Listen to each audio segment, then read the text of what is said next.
చంద్రబాబు గారు అధికారంలో దిగినప్పుడు ఎన్ని బిల్లులు పెండింగ్ ఉన్నాయి? అమరావతికి సంబంధించి 43,000 కోట్ల బిల్లులు పెండింగ్ ఉన్నాయి. అలాగే ఫీజు రియంబర్స్మెంట్ పెండింగ్ ఉంది, ఆరోగ్యశ్రీ పెండింగ్ ఉంది, ఉద్యోగులకు సంబంధించిన జీతాల బకాయిలు పెండింగ్లో ఉన్నాయి, దాని పేరేమంటారు, డిఏలు అవి పెండింగ్లో ఉన్నాయి. అట్లాగే 1,00,000 కోట్ల రూపాయల బిల్లులు ఉపాధి హామీ కావచ్చు ఇతరత్ర పెండింగ్లో ఉన్నాయి. చివరికి కేవలం 100 కోట్ల రూపాయలు అకౌంట్లో ఉంచి ఇచ్చారు. జీతాలకు కూడా డబ్బులు ఇవ్వలేని పరిస్థితి జగన్కి సృష్టించి ఇచ్చాము, గీకేసి ఇచ్చేసాం అంటూ స్వయంగా యనమల రామకృష్ణ ఉపన్యాసం ఇచ్చింది చూసాం, గుర్తుంది కదా.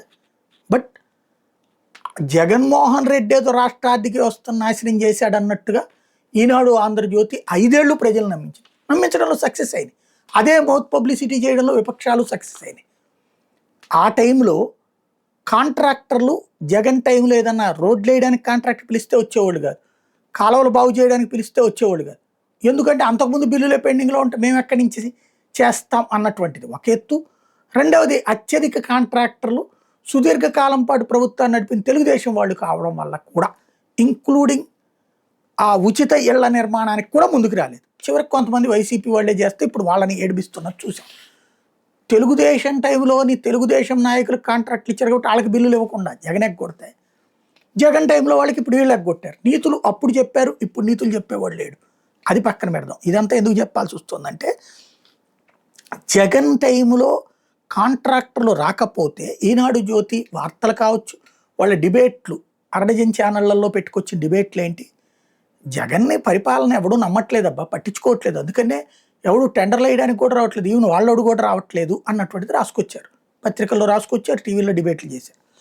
ఇప్పుడు సేమ్ పరిస్థితి ఉంటే అది వేరే కోణంలో ఒకటోసారి, రెండోసారి, ఆరోసారి 50 రకాల మందులకి 6 సార్లు టెండర్లు పెంచినా స్పందన లేదు.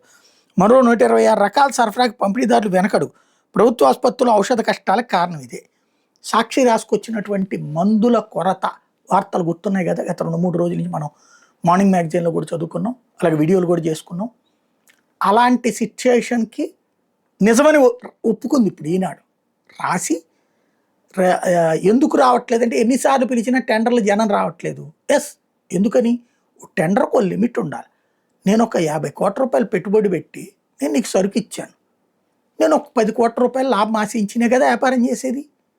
ఇందులో కమిషన్ ప్లస్ ఒరిజినల్ బిల్లు రావాలంటే కమిషన్, వస్తుందో లేదో తెలియదు. ఇలాంటి పరిస్థితి అంటే అస్తవ్యస్తమైపోయింది వ్యవస్థ. అసలు సంగతి అది.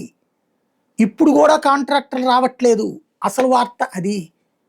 కానీ బాబుంటే కాంట్రాక్టర్లు ఎగబడి వచ్చేవాళ్ళు ఇప్పుడు రావట్లేదు అని జగన్ ఉన్నప్పుడు రాసి, ఇప్పుడు బాబున్నప్పుడు కూడా రాకపోతే కూడా అది కాంట్రాక్టర్లు తప్పిదని తప్పించి ప్రభుత్వానికి ఏం సంబంధం లేదని రాసుకొచ్చారు.